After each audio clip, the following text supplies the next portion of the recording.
Say you never met Officer Quinn, what would your life be now? I would be probably with the rest of my friends at that time, either locked up or dead. You have the complete opposite story of what the typical NFL athlete is. I saw another guy doing a job that I want, to where I had to replace him, but also we had to work together because we're all on the same team at the same time. You met a few players on your way there. One of the names that I read was Colin Kaepernick. Yes, sir. Did you have a good relationship with the man? He was a hell of an athlete. I didn't try football until my last year of high school. You're kidding me. He's absolutely ridiculously athletic, right? Records, baby, records. I went there wanting to break them, and I did it.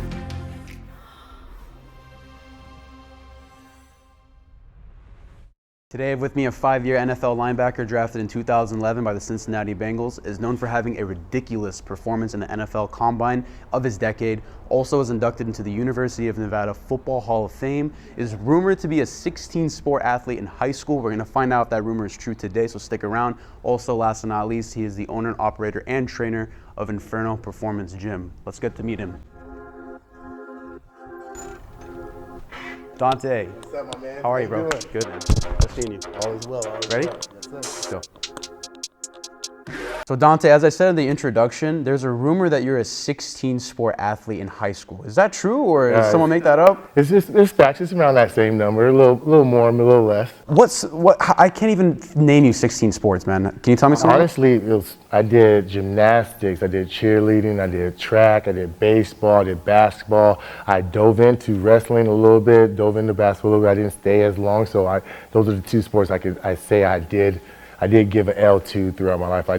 I tried out lacrosse. It wasn't for me, Right. but it was fun. I did cross country, indoor, outdoor, literally just about anything they could offer at the school, especially coming from where I was before.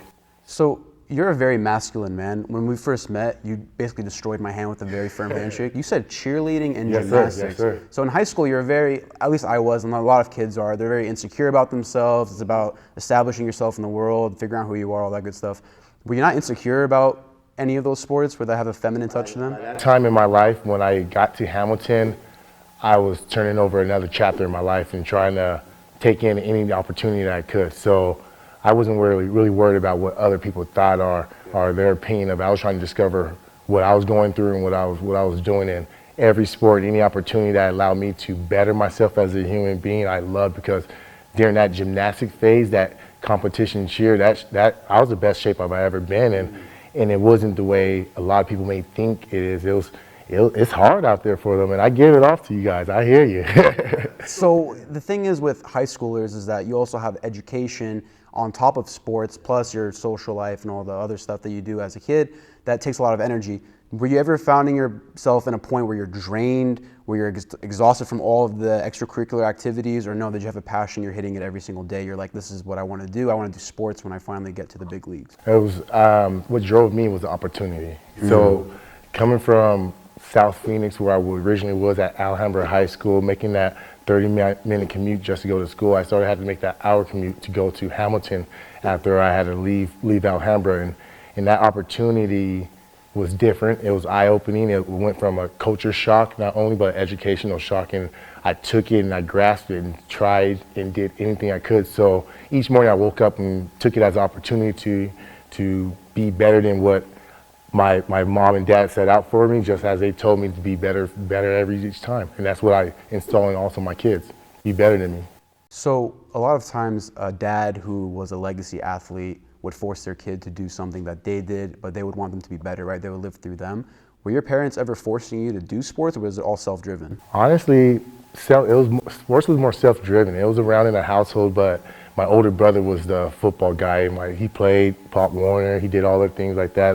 I was an outdoor guy. I enjoyed everything and anything outdoor, cars, building things, anything really hands-on. And I didn't try football until my last year of high school. So it was my last sport, and it was the last thing I tried out, and I only did it because my brother got me to do it.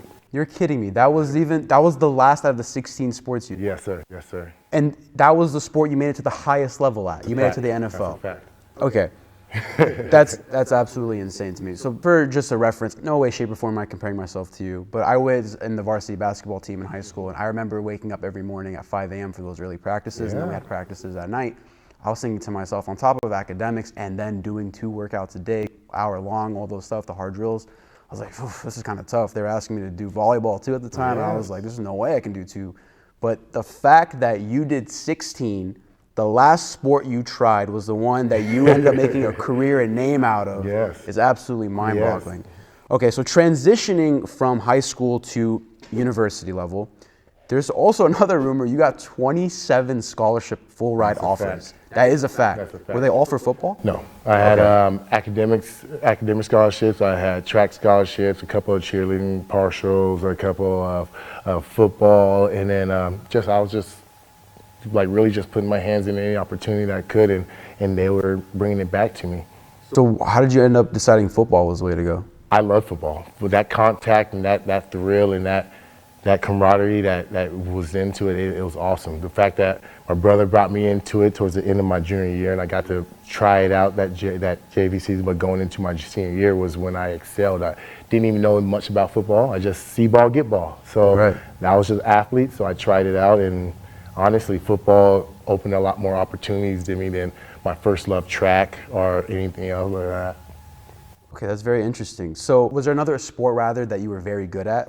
Track was my thing. I was running track since the 3rd grade. Junior Olympics, states, club, a lot of titles, a lot of records, and a lot of aspects, and that's what got me in my acknowledgement for football. Okay, so it's kind of a prerequisite that got you ready for football. So that was an easy decision for you to make then? Yes. Okay, fair enough. So transitioning from university to the NFL then, you met a few players on your way there that actually ended up in the NFL with you. One of the names that I read was Colin Kaepernick. Yes, sir. Did you have a good relationship with the man before NFL, and then how was it playing with him at the University League and then playing against him eventually in the NFL?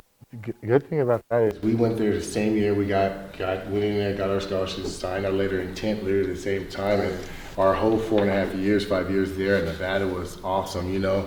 And so we had a great camaraderie as teammates, but also as classmates, because we went there together, we exited together, and we also was blessed upon an opportunity to go play professional football together. And seeing him progress in that college to the pro was awesome, but also seeing us both meet those markers and go and get that opportunity was awesome. By the way, you were conducted into the University of Nevada Football Hall of Fame, so massive congratulations to you. That's a huge milestone and achievement. That's awesome. So what's the biggest difference between the dog mentality and just NFL versus the university level of football? Well, when you're in college, you have a lot of other great athletes, and you have elite athletes amongst those great athletes, and everyone in college is trying to strive for greatness, and then you have those ones that start to peak a little bit, that start to go a little bit more, and those ones that are transitioning, rather it's film study, it's athletic capability, it's Friday Night Lights, it's those ones that is transitioning to that pro level, and now all of you guys have that same mentality and you're going. So you went from being that top 5% dog over at your college, being that dog amongst dogs in pro. So it's a fast-paced game to where you could kind of see a few of them in the pros like, oh man, that guy got it. Oh, he's gonna go. But now you put that guy against 10 other ones, put them all on one team and put them against each other. It's a gladiator dog now. So now you're transforming a bunch of guys that have that will and that drive to flick that switch and go. So now you're the top of the players in the world are all together in the NFL, right? Did you feel an intimidation when you entered the league, or were you fired up thinking, I can compete with you guys, there's no problem? Well, honestly, you gotta look at it the same as going into college. You're a freshman going in there playing against grown man. Now you're a young man going against grown ass man, you know what I mean? So it's going in there, either you're gonna be prey or predator, you're gonna be eating or go eat. So yeah, it's a different acknowledgement. It's a faster game. You have to go in there ready and know and trust in your capability, but also be a book and be able to accept that transition and that learning capability. Because when they slap that big ass notebook on your desk and apply and want you to learn it, it's not college. Right. So you didn't feel any intimidation when you first entered the league. You always had that, okay, I respect these players for the level that they play at, but I can still hold my own. That was more of the mentality, if 100%. I'm understanding right. You gotta go out there. You can't cower him. You can't can't question yourself because you wouldn't be there. If you got there, why not keep trusting on what got you there? Because if it's working, keep letting it work. Right. So how long were you at university before the NFL Combine? I was at the University of Nevada all 4 years. I did my red shirt there. I did my full stint there. I had opportunity to leave my junior year when I broke a lot of the records and became the first defensive player at Nevada ever. So it was an option, but I decided to stay and keep going with my education and see where I can produce more so, because at that time in college, I didn't know if the NFL was something that I was going to pursue. I was pursuing my degree because I didn't know what football was going to produce for me, because again, this is only my third year playing football. So I didn't know what was going on. I'm taking it as an opportunity to get my education, to enjoy this atmosphere, to do different things. At the end of my junior year, when I started having letters from agents and this here on the chart board, this here and there on the aspect. So I never really paid attention to it. I was just playing ball and enjoying it, and I really looked at it. I was leading a lot of charts records, breaking different things, but in my head, I was doing me. Right. I was enjoying it. And then junior pro day came and I dropped some phenomenal numbers, and that's when it clicked for me. When I'm like, oh wow, I got an opportunity, and my whole mentality changed from there on out. It was a pro aspect. A lot of successful people that I talk to, what they tell me is that when you focus on the numbers, that's when the numbers stop rolling. If you're having fun with it, then that's when you're going to be at your best, your loosest. That's when you're going to enjoy it the most. Can't stress the small things. I do that in life now. Anything negative or stressful, I keep it going, because either you're going to find a solution to overcome it, or it's not big enough for you to dwell on it. You have the complete opposite story of what the typical NFL athlete is. Usually the majority of the time is they go to university, they get a full ride scholarship, all their chips are in for make it to the NFL. And then they don't really care too much about their degree, but yours is the reverse. You cared about the degree. It's not that you didn't care about football, but you love football, but you were focusing on, what was the degree in, by the way? Criminal justice.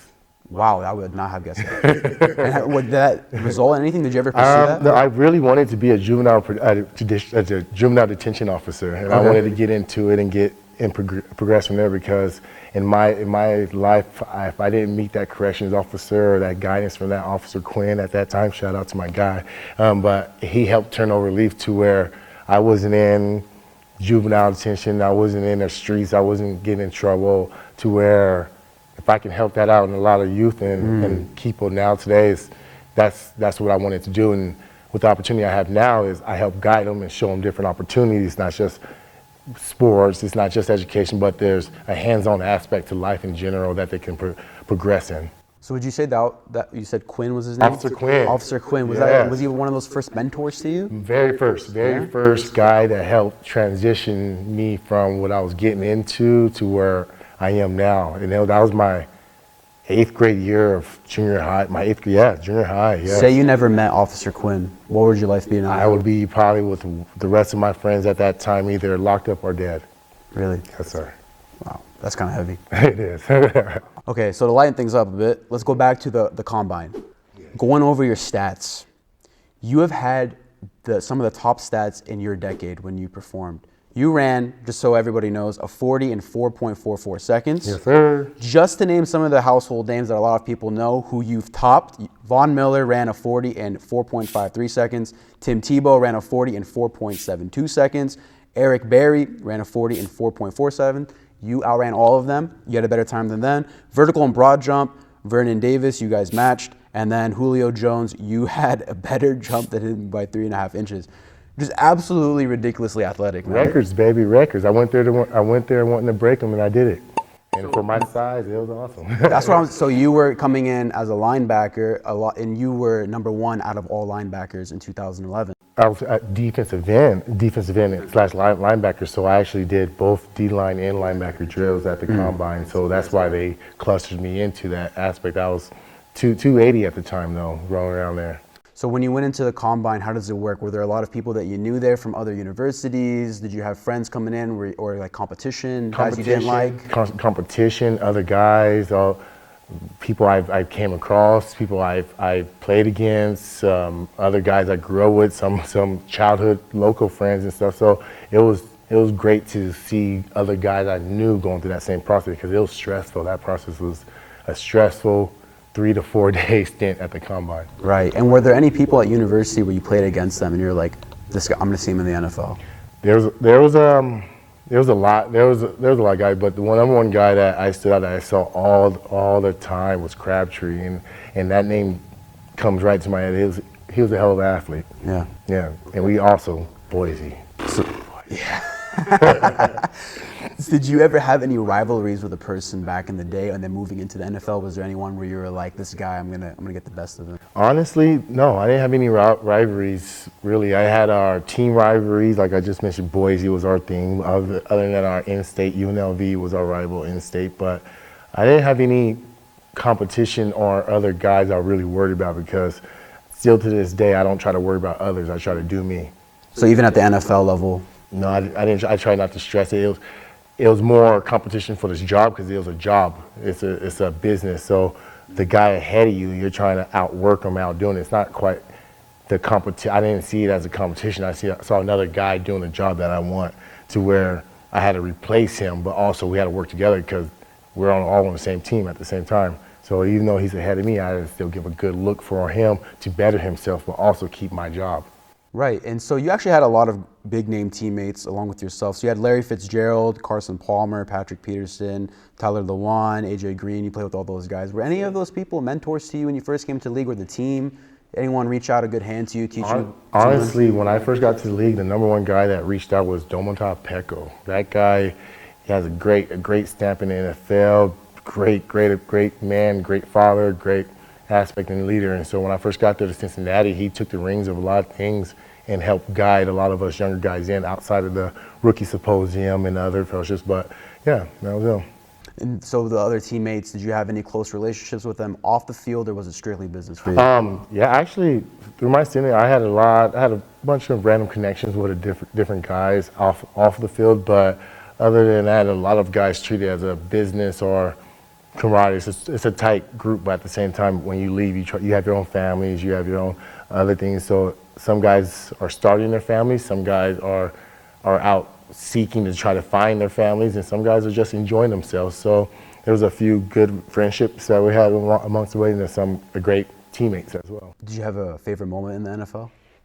My favorite moment, probably outside of being drafted, would probably be my first hit, my first connection on the field, on a live field. Who was that against? Do you remember? That was Cincinnati, I want to say the Browns, Cleveland Browns. Yeah. Yeah, that was my first actual full Sunday play outside of preseason. Preseason was great also. In our first preseason game we played, where did we play? Indianapolis, our first preseason. That was great. I had 6 sacks that game, but playing on Sunday was a different feeling. Yeah.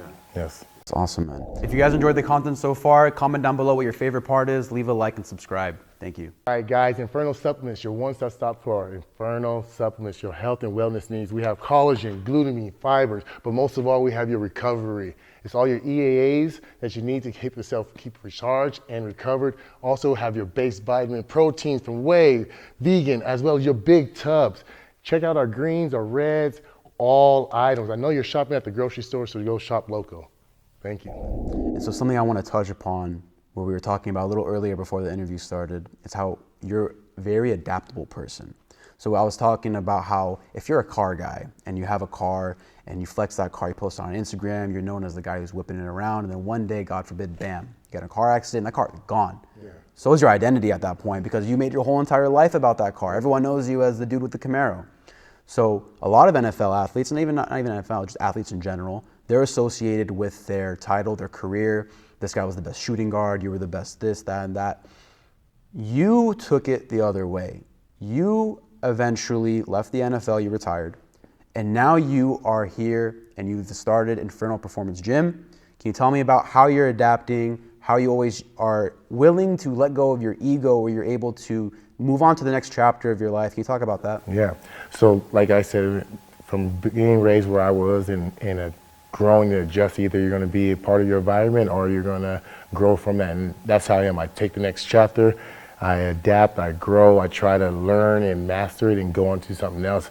That's why I was able to do different sports, different aspects of learning, different career paths from football. It's really, I took it and wanted to progress myself and do something outside of football because it stands for not for long. In my head, NFL, not for long. So I didn't know how long I was going to be in it. So the moment I got to the NFL, I was already working on my second career, which was Dantes Inferno at the time. And I was producing it and growing it off of that same entity of the NFL and what I already produced from college and then my first year into the pro. By the second year in my pro, I already had established Dantes Inferno and I was growing it. So therefore, I wasn't just a football player. I wasn't just this college guy because I enjoyed fitness and fitness was my escape and which helped produce me to become into the NFL. So going into my retirement, going after when I was done playing football, I looked at it as I'm gonna keep doing what I enjoy. So I made a name for Dantes Inferno and produced it and transitioned into that as another chapter in my life. So therefore, I didn't get buried into this entity of football. I don't even tell people really I played in the NFL. I still have clients to this day, 3-4 years deep. If they didn't look me up or see something I posted or something else, I didn't know you played football. I'm like, yeah. They might be lying to you, man, because as soon as you walked up to me, I was like, this guy has to be a football player. Unfortunately, my size is a factor. So people get that assumption, but the fact that I own a gym and I own a health wellness company, they assume, oh, you must work out a lot. Oh, yeah. I let that hang on to that. But even when I was playing, I used to always joke with people, I'm a computer engineer. I do Marco Polo. I used to mess with my wife. Used to always get mad at me and just, why are you always lying to people? I'm not lying. I'm just judging. I'm just seeing how they go about. But it's another chapter in life. I like to master different things and grow from that, but also better myself into my business, not only my personal life, my relationship, my life, my kids, my business. So it's all about progressing and building a nice platform and for foundation. Yeah. Cool. So where did the name Dontay Inferno come from? Was it the video game? Honestly, it's the design of Dantes Inferno. I learned it through the movie, the video game, the Bible aspect of it. Dantes Inferno is not only a play on my name, but the design, the 7 stages of becoming this beautiful archangel aspect from becoming nothing to something. So Dantes Inferno was designed that same way. I have 7 stages in my business aspect. I have 7 steps in each one of my business. So say you came in and you wanted to start in Dantes Inferno, under the evaluation process, a design process, a program to where as you meet each one of those markers, you level up. You meet each one of the levels, you level up again. So once we get from here where we started at and we get all the way to here, this is the image that you wanted. And we just better ourselves from there on out and we become the modern day gladiator that you've always wanted to be, to where it's longevity in life and not just the image. Right, so 7 layers of hell, you get through it and then you go to war together. Yes. Right, got you. This angel. You have to battle, you have to sacrifice. There's no pain, no gain. You have to get through it and overcome each chapter. Like I tell everybody, you have to get comfortable being uncomfortable so you can better yourself. So that's how I feel in life. That's how I feel in my business. That's how I feel overcoming and going to college and never leaving my state, going to the pros, never being out there and looking as another stat aspect, or going into Jujitsu and starting that new, or going into bodybuilding, trying that, or trying fitness, or going into like I try different things just to also better myself, open a better network for me, but also get comfortable being uncomfortable because you never know until you try. Right, and that's the transition thing I was talking about with the gym is perfect. You went from football to bodybuilder. Yes, sir. You actually competed in bodybuilding competitions. Yeah. How was that process and transition? I did that for shy of 2 years, and it was a great process. It was different. I had to learn different. I was literally exiting out of football, trying to lose weight, trying to get back into a normal comfort zone, to where I found this bodybuilding range and a few guys that got into it. Rusty Jeffers, shout out to my guy, But he got me into it, and I loved it. It was great. It was different art. It was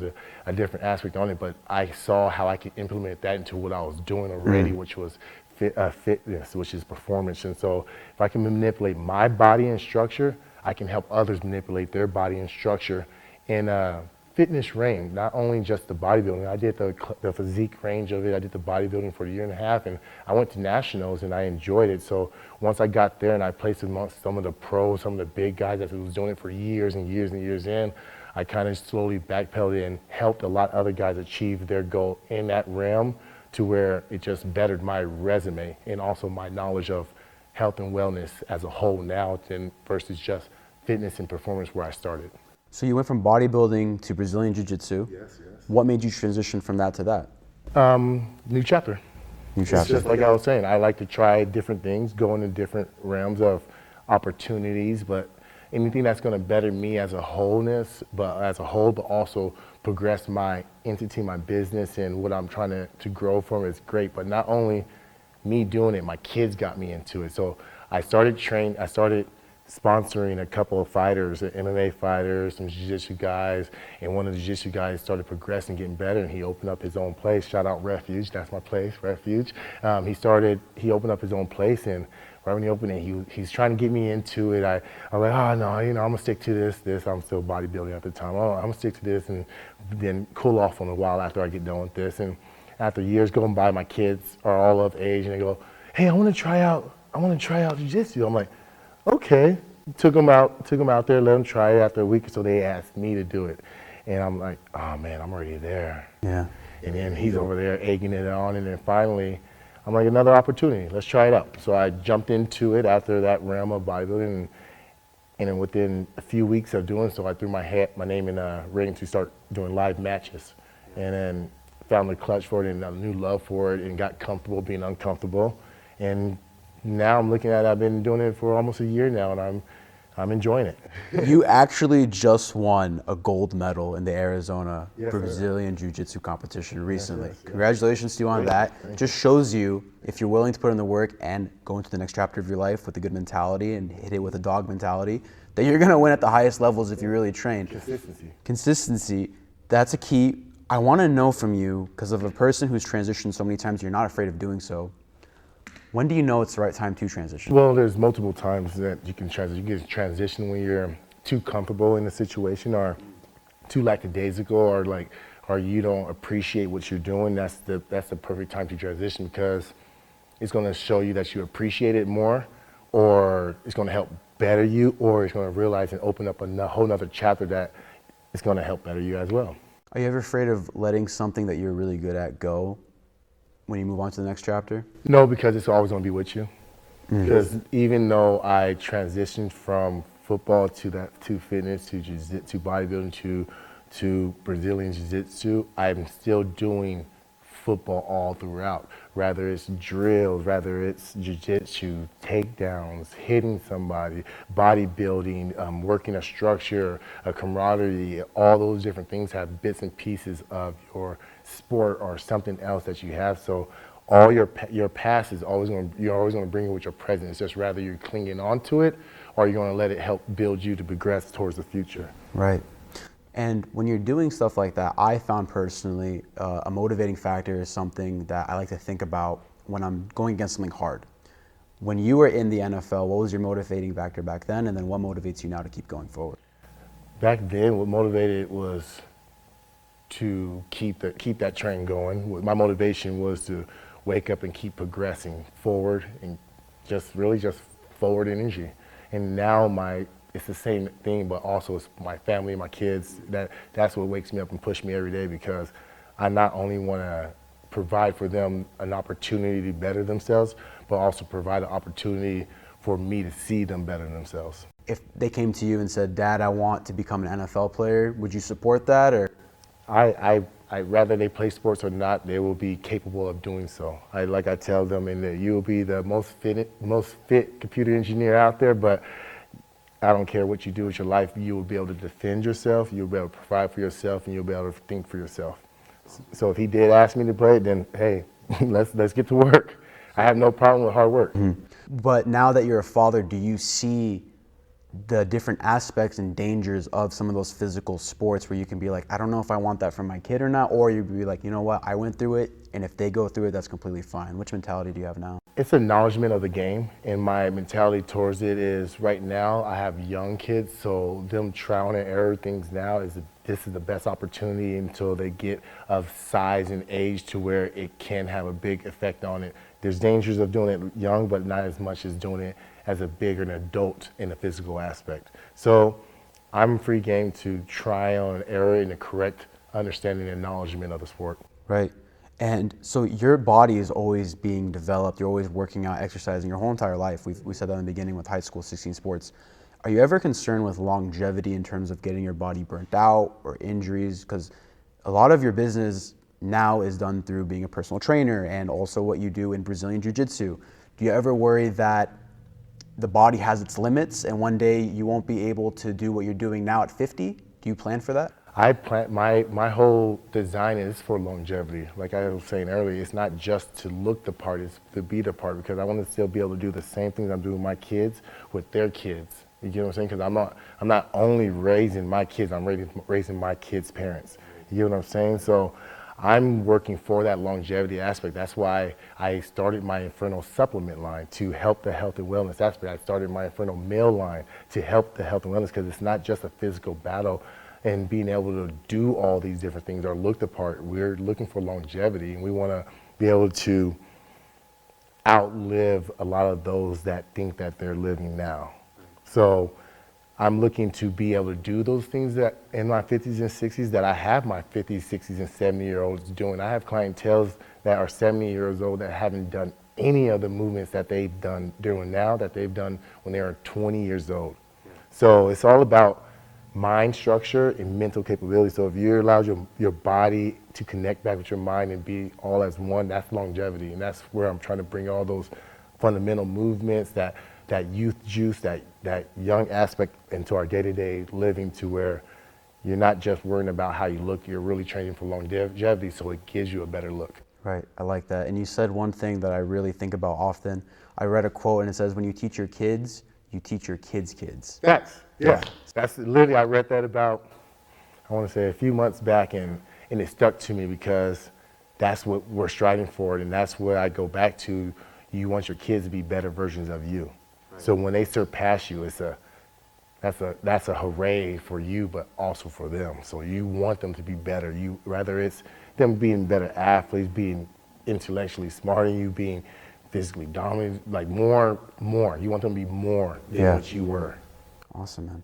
Yeah. Well, we actually have something before we go. I have a gift for you. Word. Yeah, so okay. Steven, if we can please get that. So just to commemorate this day that you accepted this interview and we did this great collab, we got you a little bit something over here.